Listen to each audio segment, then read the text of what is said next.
P T I کی ایک اور وکٹ گر گئی۔ فروخ حبیب نے بھی پی ٹی آئی کو خیر آباد کہہ دیا، استحکام پارٹی میں شامل ہو گئے۔ بسم اللہ الرحمن الرحیم۔ السلام علیکم، میں ہوں سامہ خامس مناس اور آپ دیکھ رہے ہیں میرا یوٹیوب اور فیس بک آفیشیل چینل۔ ناظرین، فروخ حبیب جو کہ عمران خان کے ساتھی اور سینئر لیڈرشپ میں جن کا شمار ہوتا ہے، فیصل آباد سے ان کا تعلق ہے، ممبر قومی اسمبلی بھی رہ چکے ہیں، اور ان کی آج ہم بات کریں گے کہ جنہوں نے پی ٹی آئی کو آج خیر آباد کہہ دی ہے۔ انہوں نے جو بیان دیا ہے، باقاعدہ پریس کانفرنس کی ہے اور لاہور میں پاکستان استحکام پارٹی کے آفس میں، اور وہاں پر انہوں نے یہ کہا ہے کہ 5 مہینے سے ہم چھپ رہے تھے اور گھروں سے ہم دور تھے، اور 3 ہفتے سے انہوں نے اپنے گھر والوں سے رابطہ جو ہے وہ منقطع کر دیا تھا۔ انہوں نے کہا اس کی کوئی وجہ ہے۔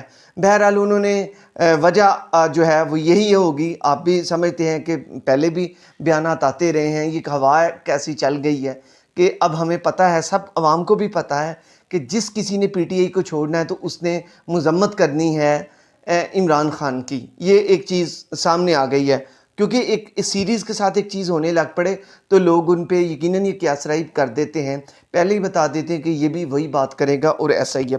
آپ کو بتاتے ہیں، ان کا کہنا تھا کہ 5 ماہ سے مسلسل دماغ میں سوچ چل رہی تھی کہ کیا اس سیاست کے لیے میں نے اپنی سیاسی جدوجہد کا آغاز کیا تھا۔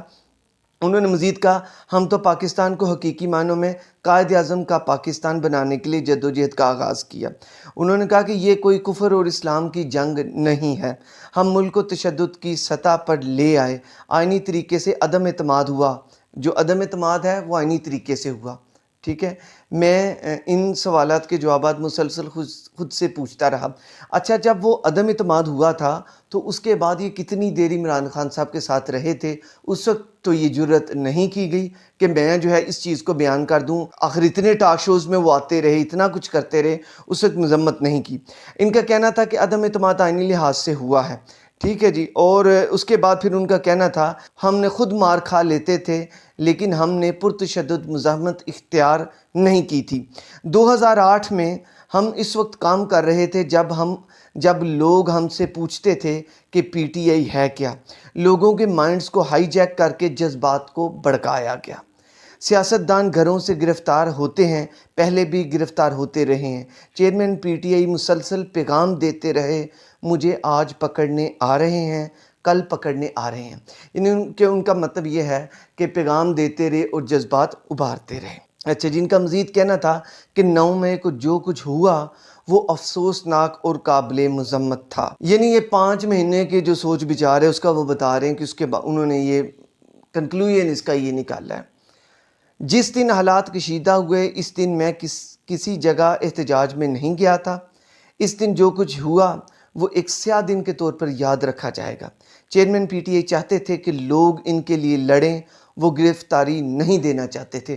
یہاں پر یہ کہہ رہے ہیں۔ اس کے علاوہ ہم نے جو پی ٹی آئی کے ایسے بھی ہم نے جو سینئر لیڈرشپ ہے ان کے ہم نے وہ ویڈیوز دیکھی ہیں سوشل میڈیا پر، جو کہ قرآن پاک کو ہاتھ میں اٹھا کر یہ کہتے ہیں کہ ہمیں جو ہے وہ ہمیں پی ٹی آئی جو چیئرمین ہیں انہوں نے ہمیں یہ نہیں کہا۔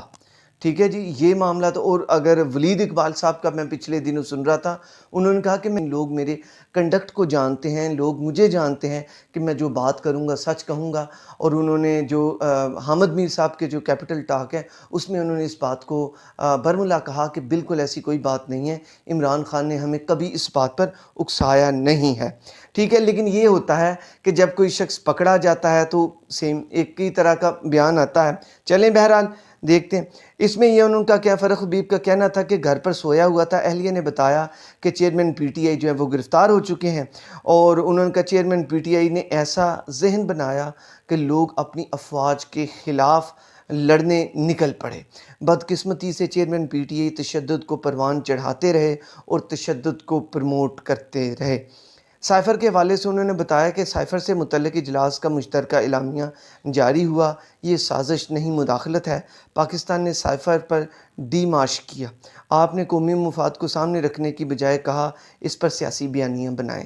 یعنی کہ جو بھی پکڑا جاتا ہے اس کے بعد وہ کچھ دیر وہ منظر عام سے غائب ہو جاتا ہے اور پھر اس کا یہ بیان آتا ہے۔ اس میں ایک چیز ہے کہ آج سب سے پہلے جو میں نے اس میں آبزرو کی ہے وہ یہ ہے کہ ایک ہم فوٹو ان کے جو فرخ حبیب صاحب کی پہلے کی دکھاتے ہیں اور ایک فوٹو جو ہے وہ فرخ حبیب صاحب کی اب کی، باقی چیزیں تو بعد کی بات ہے، لیکن فرخ حبیب صاحب جو ہے جو ان کی لیٹسٹ ان کی جو فوٹو آئی ہے اس میں وہ کافی ویک لگ رہے ہیں۔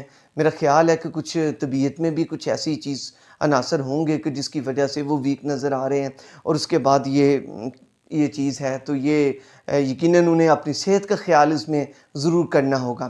تو باقی یہ ہے کہ جو یہ انہوں نے آج پی ٹی آئی کو خیر آباد کہہ دیا ہے، مزید دیکھیے کتنے نام ابھی سامنے آتے ہیں، لیکن ہر کوئی 9 مئی کی مذمت کرتا ہے، یہ سب اس کی مذمت کرتے ہیں، ہم بھی کرتے ہیں، لیکن یہ ایک نیا جو ریت ہے کہ پکڑے جانا اور اس کے بعد یہ سارے سوالات ہیں، تو یہ ریسٹ رہیں گے، لوگ اس کا جواب جاننا چاہتے ہیں اور یہ انہی سے جواب چاہیے ہوگا، اور عوام کبھی کسی پلیٹ فارم پر اگر ہمیں بھی ٹائم ملا تو ایسا سوال ہم ان سے بھی کوشش کریں گے۔ ایک اگلی ویڈیو تک کے لیے اجازت دیجیے۔ اللہ حامی و ناصر۔